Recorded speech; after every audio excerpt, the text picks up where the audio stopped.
Human rights is, geez, that's a good question. Human rights. Well, that's a tough one. Wow.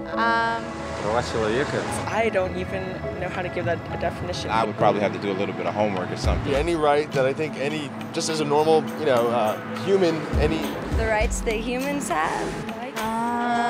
Oh, that's a very large debate. Miscavige gibt so mange ting. Tú le puedes preguntar a 20 personas y te van a dar 20 diferentes opiniones. Non saprei, una domanda complicatissima. Guess we just take them for granted that they're there, but we don't even consider what they are.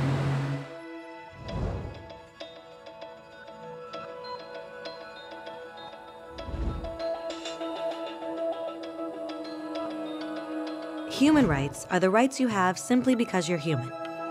It's how you instinctively expect and deserve to be treated as a person, like the right to live freely, to speak your mind, and to be treated as an equal. There are many kinds of rights. Most apply to a certain group. But human rights are the only ones that apply to absolutely everyone, everywhere. That means kids, old people, poor people, basketball players, garbage men, rappers, teachers, Africans, Indians, Albanians, Christians, Muslims, Kabbalists, atheists, your mom, your dad, your next door neighbor, and you all have the exact same human rights.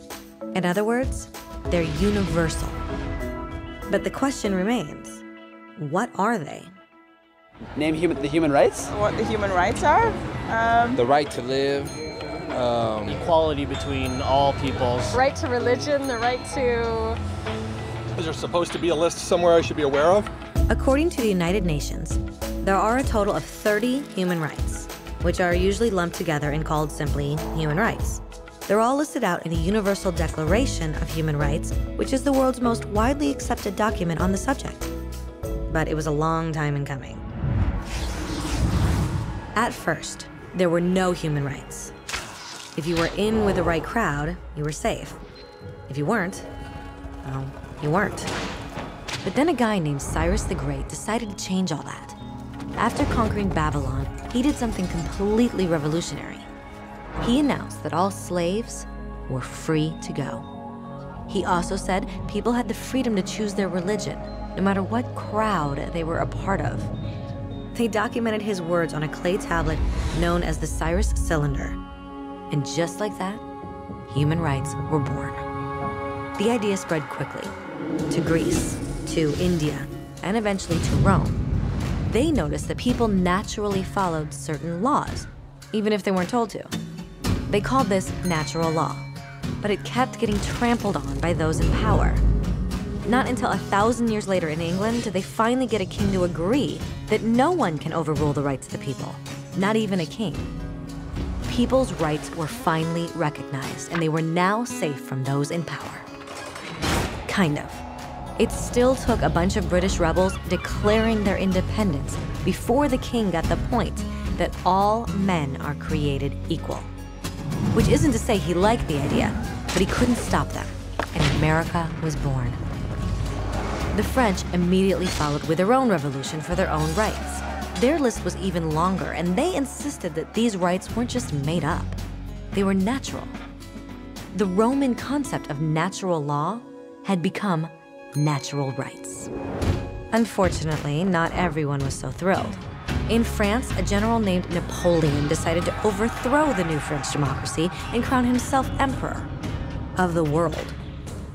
He almost succeeded, but the countries of Europe joined forces and defeated him. Human rights was again a hot topic. They drew up international agreements, broadly granting many rights across Europe. But only across Europe. The rest of the world somehow still didn't qualify. Instead, they got invaded, conquered, and consumed by Europe's massive empires. But then a young lawyer from India decided enough was enough.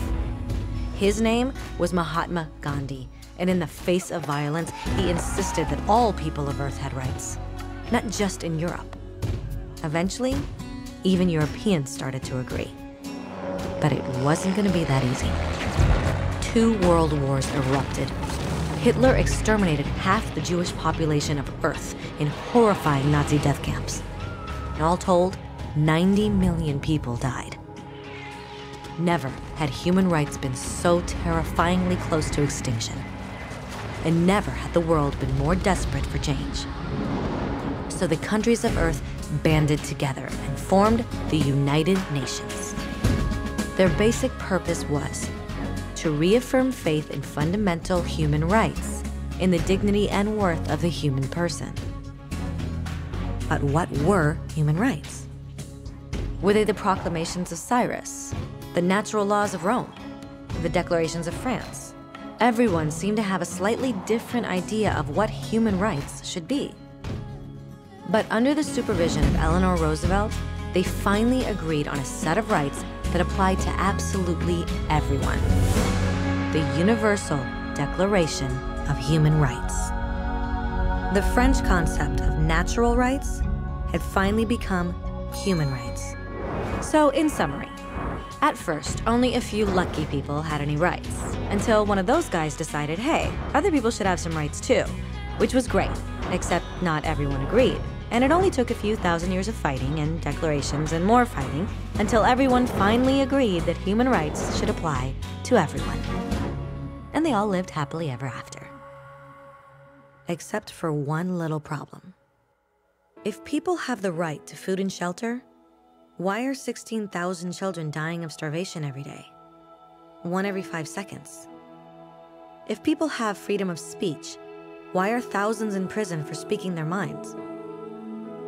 If people have the right to education, why are over 1 billion adults unable to read?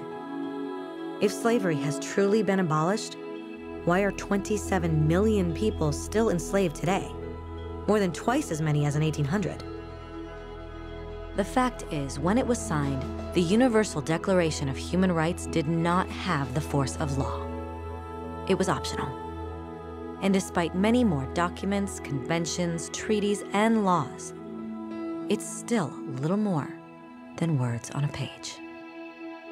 So the question is, who will make those words a reality? I have a dream today. When Dr. King marched for racial equality, he was marching for rights that had been guaranteed by the United Nations for almost 2 decades. But still, he marched. When Nelson Mandela stood up for social justice in the 1990s, his country had already agreed to abolish such discrimination for almost 40 years. But still, he fought.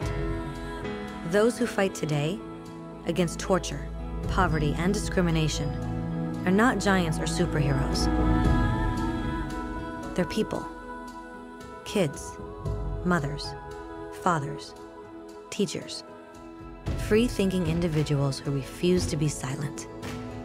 Who realize that human rights are not a history lesson. They're not words on a page. They're not speeches or commercials or PR campaigns. They are the choices we make every day as human beings. They are the responsibility we all share to respect each other, to help each other, and to protect those in need. As Eleanor Roosevelt said, where, after all, do universal human rights begin?